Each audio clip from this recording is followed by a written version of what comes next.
Fund મેનેજરના ફંડામાં આપનું સ્વાગત છે. હું છું પ્રીતિ દલાલ અને મારી સાથે આજે જોડાઈ રહ્યા છે PPFASના ફંડ મેનેજર રાજ મહેતા. રાજ, ઘણું સ્વાગત છે આપનું CNBC બજારમાં. અને હા આપણે એ સમયે મળી રહ્યા છીએ જ્યારે આપણે મ્યુચ્યુઅલ ફંડમાં જે ડેટાઝ આવ્યા છે એ એકદમ હાઈ નંબર પર આવી રહ્યા છે અને SIPનો જે ઇન્ફ્લો છે એ હાઈએસ્ટ આવ્યો છે અને આપણે દર મહિને આપણે જોતા આવ્યા છે કે એના આ ફિગર વધતો જ રહ્યો છે. અને એનું એક કારણ એ પણ છે કે જે માર્કેટમાં અત્યારના અનસર્ટનિટી છે, people want to play safe, અને મ્યુચ્યુઅલ ફંડ થ્રુ જો તમે રોકાણ કરો છો તો એ સેફેસ્ટ મોડ એમના માટે બની જતો હોય છે.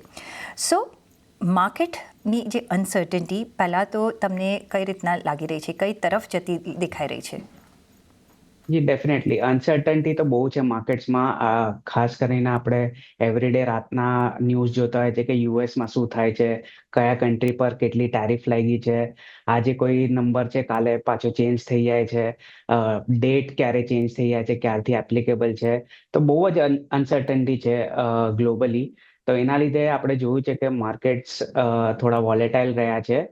ને વોલેટિલિટી સાથે સાથે એ પણ જોવાનું છે કે વેલ્યુએશન્સ થોડા અબવ એવરેજ છે ઇન્ડિયન માર્કેટ્સના. એટલે આપણે જોયું છે લાસ્ટ 1 યરમાં નિફ્ટી લગભગ 4-5% રિટર્ન આપ્યું છે. મિડ કેપ ઇન્ડેક્સ પણ લગભગ 4-5% ઉપર છે અને સ્મોલ કેપ ઇન્ડેક્સ લગભગ 18-20% ડાઉન છે. તો ઓવરઓલ વેલ્યુએશન્સ અબવ એવરેજ લાગે છે, ખાસ કરીને મિડ કેપ સ્મોલ કેપ ઇન્ડેક્સીસમાં. ને અગર ઇન્ડિવિજ્યુઅલ નેમ્સ જોઈએ તો ઘણા ખાસા સ્ટોક્સમાં વધારે પણ કરેક્શન આવ્યા છે.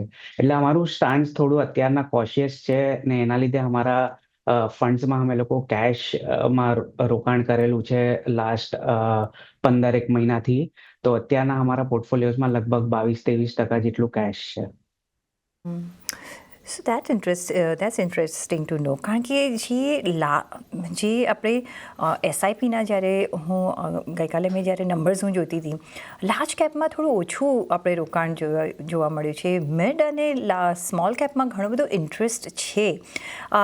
કઈ રીતના તમે હવે આ ટ્રેન્ડ જતા જોઈ રહ્યા છો? બિકોઝ જે અનસર્ટનિટી છે મે બી બધા જ ઇન્વેસ્ટરે વેધર નહીં કરી શકે અને એટલા માટે મ્યુચ્યુઅલ ફંડ એક આપણે જેમ મેં પહેલાં જ કહ્યું કે એક ડેફિનેટ ચોઇસ બધાનો બની રહ્યો છે.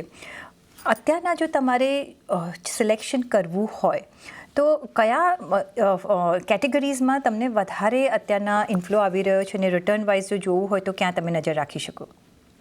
ને ડેફિનેટલી ઇન્ડિવિજ્યુઅલ રિટેલ ઇન્વેસ્ટર્સ માટે મ્યુચ્યુઅલ ફંડ્સ ડેફિનેટલી એક સેફ ઓપ્શન છે કમ્પેર ટુ ડિરેક્ટલી સ્ટોક્સમાં નાખવા કરતા. કેમ કે તમે જ્યારે મ્યુચ્યુઅલ ફંડમાં ઇન્વેસ્ટ કરો છો તેની સામે તમને ઇન્વેસ્ટમેન્ટ મળે છે 25-30 સ્ટોક મિનિમમ, અને લગભગ 100-150 સ્ટોક સુધી પણ જાય છે અગર કોઈ મોટા સ્મોલ કેપ ફંડમાં તમે નાખો છો તો. એના લીધે ડાયવર્સિફિકેશન સારું એવું મળે છે અને ફંડ મેનેજરની એક્સપર્ટીઝ મળી જાય છે. એટલે પોતે સ્ટોક્સમાં ઇન્વેસ્ટ કરો એના કરતાં ડેફિનેટલી આ સેફર ઓપ્શન છે. પણ એની સાથે સાથે એ પણ જોવાનું છે કે સ્મોલ એન્ડ મિડ કેપ ફંડ્સના લાસ્ટ 4-5 વર્ષના રિટર્ન ખાસ કરીને કોવિડ પછી ઘણા સારા એવા રહ્યા છે, કેમ કે ઈ સ્ટોક્સમાં સૌથી વધારે તેજી જોવા મળી છે. તો ઇન્વેસ્ટર્સ જે નવા આવે છે એને એ ધ્યાન રાખવાનું રહેશે કે આ રિટર્ન્સના બેસિસ પર ઇન્વેસ્ટ ના કરે, કેમ કે આ રિટર્ન્સ આગળ જઈને નહીં મળે. એ સસ્ટેનેબલ નથી આગળ જઈને રિટર્ન્સ, ખાસ કરીને સ્મોલ એન્ડ મિડ કેપ નેમ્સમાં. તો રિટર્ન એક્સપેક્ટેશન્સ અગર ઓછા હોય, હોરાઇઝન અગર વધારે હોય તો અત્યારના પણ ફ્રેશ રોકાણ આ ફંડ્સમાં કરી શકે છે. પણ અગર તમે જોયું હોય કે લાસ્ટ 1-2 વર્ષના રિટર્ન્સ 25-30% રહ્યા છે ને એ જ સેમ રિટર્ન એક્સપેક્ટ કરશો નેક્સ્ટ યર પણ, તો એ ડિફિકલ્ટ રહેશે આગળ. એબ્સોલ્યુટલી. અને અમારા ફંડ્સની વાત કરીએ તો અમારું એક ફ્લેક્સી કેપ ફંડ છે ને એક ટેક્સ સેવર ફંડ છે. બેવ જ ડાયવર્સિફાઈડ ફંડ છે. ફ્લેક્સી કેપ સ્ટ્રેટેજી બેવમાં યુઝ કરીએ છીએ. Mostly portfolio more or less similar જ રહે છે. એટલે અમારું રોકાણ across large, mid and small cap રહે છે. અને અમે on a bottoms up basis જોઈએ કે એ કંપનીમાં નિવેશ કરવા જેવું છે કે નથી, ભલે એ લાર્જ કેપ હોય કે મિડ કેપ હોય. ઓવરઓલ બેસિસ પર અત્યારના જોઈએ તો લાર્જ કેપ્સ અત્યારના ઘણા રીઝનેબલ લાગે છે compare to mid and small caps. તો અગર પોર્ટફોલિયો બાયફર્ગેશન રફલી અત્યારના જેટલું રોકાણ કર્યું છે એમાંથી જોઈએ તો લગભગ 57-58% જેવું લાર્જ કેપ સ્ટોક્સમાં છે, 6-7% જેવું મિડ કેપ્સમાં હશે ને 3-4% જેવું લાર્જ કેપ્સમાં હશે, સ્મોલ કેપ્સમાં હશે. અને 10-12% અમારા ફ્લેક્સી કેપ ફંડમાં ફોરેન સ્ટોક્સમાં નિવેશ કરેલું છે ને બાકીનું 20-23% કેશ છે. સો તો કેટલા રિટર્નની અપેક્ષા રાખીને આપણે ચાલી શકીએ મોટા? જી, ઓવરઓલ અગર લોંગ ટર્મ નિફ્ટીના રિટર્ન્સ જોઈએ તો લગભગ 12-13% જેવા રહ્યા છે. લાસ્ટ 5-7 વર્ષના રિટર્ન ઘણા એવા સારા રહ્યા છે. અને અગર નોમિનલ જીડીપી ગ્રોથની વાત કરીએ આપણે, તો અગર રિયલ જીડીપી અગર 6-7% હોય ને ઇન્ફ્લેશન અગર આપણે 5% ગણીએ તો એ પણ 12-13% જેવું જ થાય છે. તો ઓવરઓલ લોંગર ટર્મ બેસિસ પર આ જ રિટર્ન એક્સપેક્ટેશન રહેવી જોઈએ, કેમ કે અહીંયાથી પીઈ રીરેટિંગ હવે મુશ્કેલ છે આ વેલ્યુએશન્સ પર અગર તમે એન્ટર કરો છો. તો જેટલું નોમિનલ જીડીપી ગ્રોથ રેટ રહેશે એટલું જ લગભગ અર્નિંગ્સ ગ્રોથ આવવું જોઈએ ને એટલું જ તમારા રિટર્ન એક્સપેક્ટેશન્સ પણ રહેવા જોઈએ અગર 5 વર્ષ મિનિમમ ઇક્વિટીમાં તમે નિવેશ કરો છો તો. એ ફેર આઈ થિંક એક્સપેક્ટેશન્સ છે. પણ રાજ, મોમેન્ટમ સ્ટ્રેટેજીનો કેટલો કોટેન્ટ તમે આ બધા જમાં તમે વાપરી રહ્યા છો? અમે એને ટ્રેક કરીએ છીએ કે કયા સ્ટોક્સમાં કેટલું મોમેન્ટમ છે. ખાસ કરીને કોઈ સ્ટોક્સમાં અગર અમે એન્ટ્રી કે એક્ઝિટ કરતા હોય છે તો એના માટે ડીલિંગ પોઈન્ટ ઓફ વ્યૂથી યુઝ કરીએ છીએ, પણ ઇન્વેસ્ટમેન્ટ પોઈન્ટ ઓફ વ્યૂથી અમે લોકો વધારે યુઝ નથી કરતા. અમે લોકો બાય એન્ડ હોલ્ડ ઇન્વેસ્ટર્સ છે, લોંગ ટર્મ ઇન્વેસ્ટર્સ છે, મિનિમમ 5 યર્સના વ્યૂથી જોઈએ છે. તો મોમેન્ટમ એટલું ઇમ્પોર્ટન્સ નથી અમારા માટે. સો હેવિંગ અન્ડરસ્ટુડ તમારું પોર્ટફોલિયોની સ્ટ્રેટેજીને બધું, હવે જરા સેક્ટર્સ તરફ આવીએ, સ્ટોક્સ તરફ આવીએ, તો અનસર્ટન્ટી છે એટલા માટે એ બધા આપણે મેટલ કાઉન્ટર્સ હોય, ફાર્મા કાઉન્ટર્સ હોય કે જ્યાં વી ડોન્ટ નો કે કઈ રીતના આપણને ટેરિફ લાગશે. પણ જે ડોમેસ્ટિક ફેસિંગ જે એરિયાઝ છે એ સારું પરફોર્મન્સ આપી રહ્યા છે. પછી એફએમસીજી હોય, ડિફેન્સની આપણે જો વાત કરીએ, વેલ્યુએશન અપાર્ટ જો આપણે વિચારતા હોઈએ તો, અને જ્યાં વી નો કે અહીંયા ગ્રોથ છે જ, કઈ રીતના તમે સિલેક્શન કરી રહ્યા છો, ક્યાં વધારે તમે પ્રાવધાન આપી રહ્યા છો? નહીં, ડેફિનેટલી જે ડોમેસ્ટિક ફેસિંગ ઇન્ડસ્ટ્રીઝ છે એના ઉપર વધારે ફોકસ છે અત્યારના.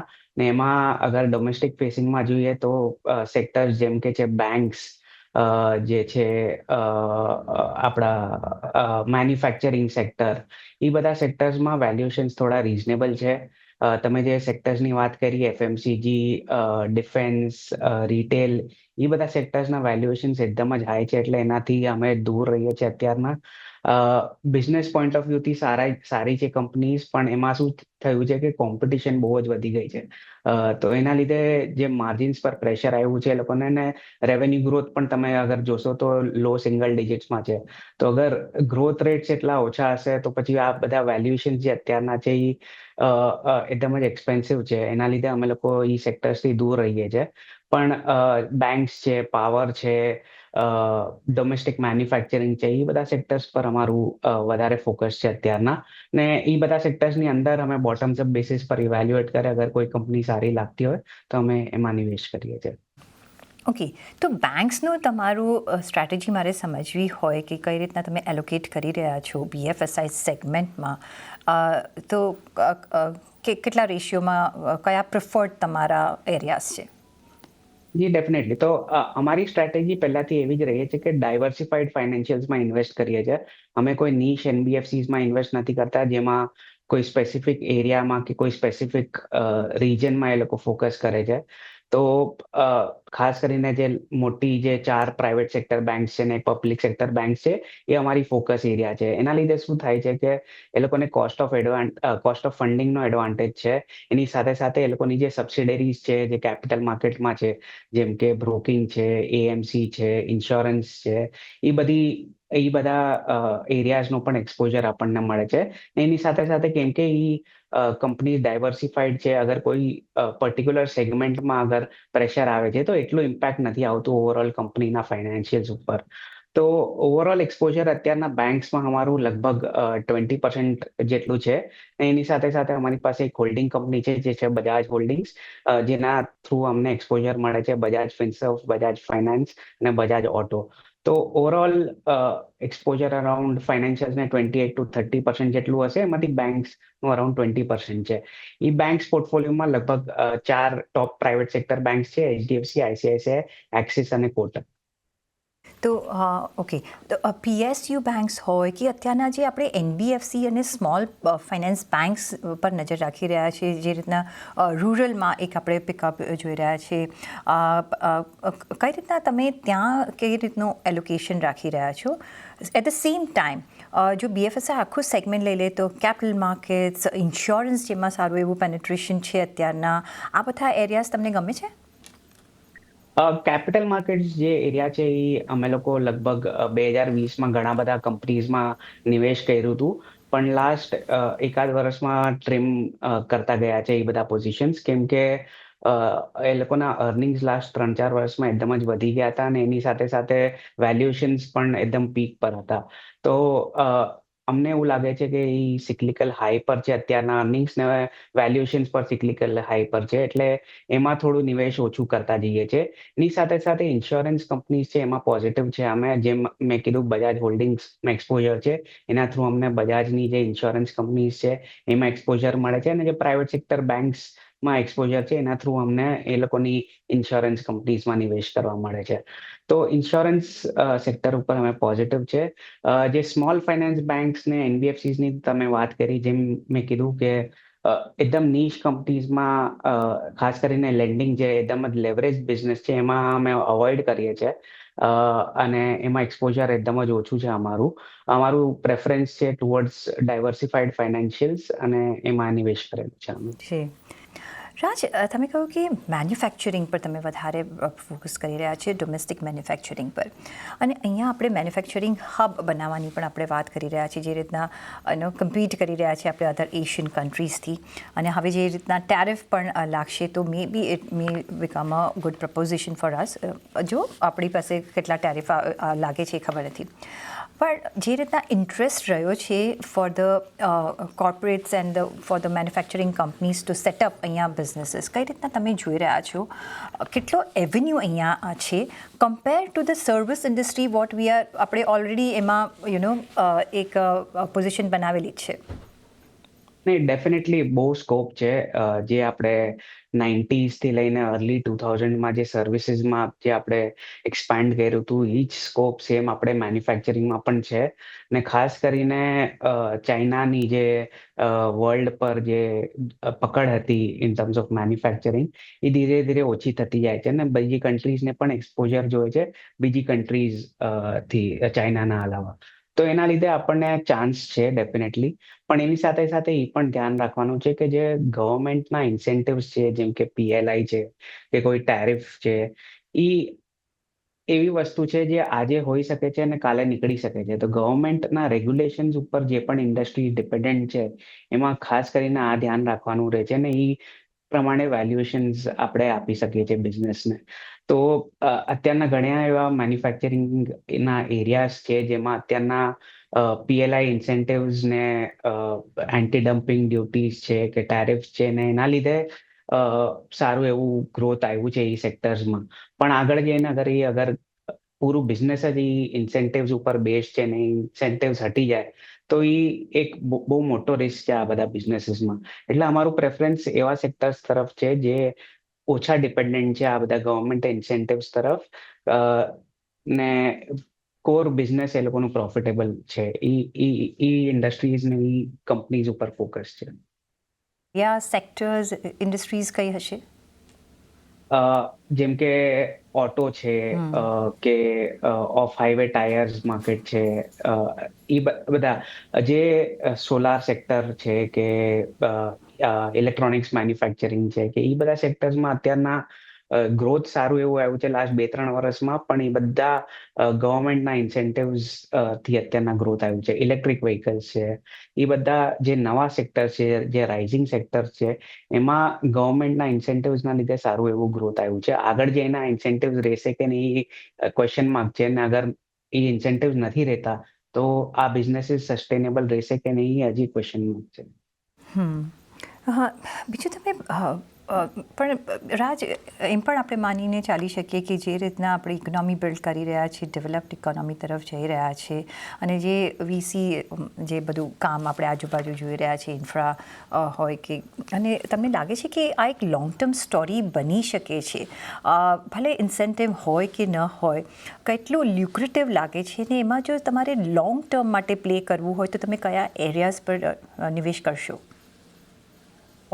જી ડેફિનેટલી અગર ઇકોસિસ્ટમ પૂરી બને છે, જેમ મારુતિ જ્યારે આવ્યું હતું, સુઝુકી જ્યારે આવ્યું હતું ઇન્ડિયામાં અરાઉન્ડ 80s, લેટ 80s કે મિડ 80sમાં, ત્યારે આપણી પાસે ઓટો કમ્પોનન્ટ્સનું પૂરું ઇકોસિસ્ટમ હતું નહીં.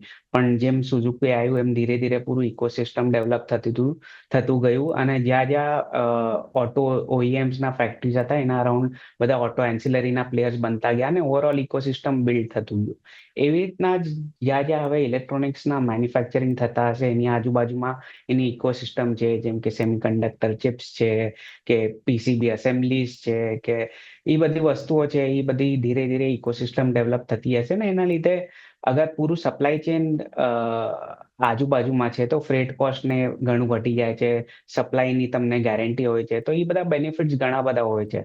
તો over a period of time અગર પૂરું ઇકોસિસ્ટમ બિલ્ડ થતું જાય છે, અને એના ઉપર સેલ્ફ સસ્ટેનેબિલિટી હોય છે બિઝનેસની વિધાઉટ ગવર્મેન્ટ ઇન્સેન્ટિવ્સ, તો ડેફિનેટલી આ બધા બિઝનેસીસ ઉપર ધ્યાન રાખવાની જરૂર છે. લોંગ ટર્મ બેસિસ પર કયા સેક્ટર્સમાં ઇન્વેસ્ટ કરવું એ અત્યારના બહુ જ ડિફિકલ્ટ છે કેવું, કેમ કે આ બધા અત્યારના રાઇઝિંગ સેક્ટર્સ છે, અને કોમ્પિટિશન પણ બહુ જ ઇવોલ્વ થતી જાય છે.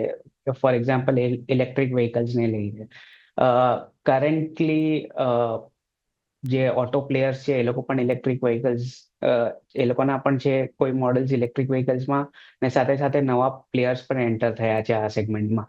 તો કોણ વિનર રહેશે, કોણ આગળ જઈને જીતી શકશે, એ ક્વેશ્ચન માર્ક છે. મારું ગેસ એ છે કે જે કરંટ પ્લેયર્સ છે એ લોકોને ઘણા એડવાન્ટેજીસ છે મેન્યુફેક્ચરિંગમાં, ડિસ્ટ્રીબ્યુશનમાં, સર્વિસ નેટવર્કમાં. તો કદાચ કરંટ જે ઓટો પ્લેયર્સ છે એ લોકોને ડેફિનેટલી એક એડવાન્ટેજ છે ને, પણ હજી એ ક્લિયર નથી કે કયા પ્લેયર્સ જીતી શકશે. તો અત્યારના વેટ એન્ડ વોચ છે આ બધા રાઇઝિંગ સેક્ટર્સમાં. જોઈએ કેવી રીતે ઇવોલ્વ થાય છે કોમ્પિટિશન, કેવી રીતે કન્સોલિડેશન થાય છે. જેમ થોડા લિમિટેડ નંબર ઓફ પ્લેયર્સ થાય કોઈ પણ સેક્ટરમાં, તો ત્યારે એકચ્યુઅલી પ્રોફિટેબિલિટી દેખાય આવે. તો આગળ જઈને જોવાનું રહેશે. જી જે રીતના આપણે જોઈ રહ્યા છીએ કે વર્લ્ડ ઇઝ ઇવોલ્વિંગ, જે રીતના માર્કેટ્સ ઇવોલ્વ થઈ રહ્યા છે, નવા નવા પ્રોડક્ટ્સ આવી રહ્યા છે, નવા નવા ન્યૂ એજ કંપનીઝ જે રીતના ઇમર્જ થઈ રહી છે, તો એસ્ટાબ્લિશ પ્લેયર્સ તો છે જ માર્કેટમાં, પણ જે ન્યૂ એજ કંપનીઝ છે એ પણ એક મોટો રોલ આજે નથી પ્લે કરતી, પણ કાલે જરૂરથી પ્લે કરશે. જેવી રીતે આપણે જોયું પેટીએમ છે, નાયકા છે, એટર્નલ છે, નવા નવા ઘણા બધા બિઝનેસીસ છે. કઈ રીતના તમે જોઈ રહ્યા છો, કયા બિઝનેસ પર તમે વધારે નજર રાખી રહ્યા છો કે જેની આગળ વધવાની પ્રોપેન્સિટી ઘણી બધી વધુ છે? નહીં, અમે આ બધી ન્યૂ એજ કંપનીઝ પણ ટ્રેક કરીએ છીએ, પણ અમારું પ્રેફરન્સ એવી કંપનીઝ માટે છે જેનું ટ્રેક રેકોર્ડ છે પ્રોફિટેબિલિટીનું, યુનિટ ઇકોનોમિક્સનું, જે સેક્ટરમાં ઓલરેડી યુનિટ ઇકોનોમિક્સ ડેવલપ થઈ ગયા છે, કોમ્પિટિશન થોડું ઓછું થઈ ગઈ છે, કન્સોલિડેશન થઈ ગઈ છે ઇન્ડસ્ટ્રીમાં, ખાસ કરીને પ્રમોટર ક્વોલિટી સારી છે, કેમ કે ઘણા આ બધા ન્યૂ એજ કંપનીઝમાં પ્રમોટર ક્વોલિટી બહુ જ મોટો ક્વેશ્ચન માર્ક હોય છે. તો આ બધી ફિલ્ટર્સ અમારી પાસે છે ને એના હિસાબે અમે લોકો નિવેશ કરીએ છીએ. તો અત્યારના તો ઇન્ડિયામાં અમે લોકોએ કોઈ ન્યૂ એજ કંપનીઝમાં ઇન્વેસ્ટ નથી કર્યું, પણ અમારા જે ફોરેન કંપનીઝમાં જે ઇન્વેસ્ટમેન્ટ છે એ તમે ન્યૂ એજ કંપનીઝ કહી શકો છો, કેમ કે જે પણ નવા ટ્રેન્ડ્સ આવે છે ગ્લોબલી, બધામાં એ લોકો ઇન્વેસ્ટેડ છે કોઈ સબસિડરી થ્રુ. તો ક્લાઉડ કમ્પ્યુટિંગ કહો, કોઈ ડિજિટલ એડવર્ટાઇઝિંગ કહો, કે આર્ટિફિશિયલ ઇન્ટેલિજન્સ કહો, કે LLM મોડલ્સ કહો, આ બધી જે ટ્રેન્ડ છે એ બધામાં જે અમારા ફોરેન કંપનીઝ છે એ બધા સેક્ટર્સમાં પ્રેઝન્ટ છે. ડિફેન્સ એઝ અ સેક્ટર, અહીંયા આપણે સારું એવું પેનિટ્રેશન જોયું છે. વેલ્યુએશન તમને કેવા લાગે છે? અગેન મેક ઇન ઇન્ડિયા અંતર્ગત છે, મેન્યુફેક્ચરિંગની અંદર પણ લઈ શકીએ છીએ, પણ PSU સેક્ટર્સમાં વધારે તમને જોવા મળશે. અહીંયા ઇન્ટરેસ્ટ ખરો તમને? ઇન્ટરેસ્ટ ખરો, કેમ કે ગવર્મેન્ટનું ફોકસ ઇન્ડિજનાઇઝેશન તરફથી છે, એટલે ઇન્ડિયામાં મેન્યુફેક્ચરિંગ ઉપર કમ્પ્લીટ ફોકસ છે ગવર્મેન્ટનું હવે. તો ડેફિનેટલી ટ્રેક કરીએ છીએ અમે. લાસ્ટ 2-3 વર્ષમાં સારું એવું ગ્રોથ પણ આવ્યું છે આ સેક્ટર્સમાં. પણ વેલ્યુએશન્સ અમને એવું લાગે છે કે અત્યારના થોડા વધારે છે, અબવ એવરેજ છે. તો વેલ્યુએશન્સ માટે અમે વેઇટ કરીએ છીએ. અને ખાસ કરીને થોડી એવી સારી કંપનીઝ છે જે મોનોપોલીઝ છે એના સબસેગમેન્ટમાં. તો એ બધી કંપનીઝ અમે ટ્રેક કરીએ છીએ, પણ અત્યારના જસ્ટ બીકોઝ ઓફ વેલ્યુએશન અમે થોડા દૂર રહીએ છીએ આ સેક્ટરથી. જી રાજ, તો ઓન ધેટ નોટ સમય મારી પાસે આટલો જ છે, પણ it's always a pleasure to have you on our show. ઘણો આભાર તમારો અમારી સાથે જોડાવા બદલ અને તમારા વેલ્યુબલ વ્યૂઝ અમારી સાથે શેર કરવા બદલ. અને એ સાથે જ મને પણ આપશો રજા. જોડાયેલા રહેજો CNBC બજાર સાથે. નમસ્કાર.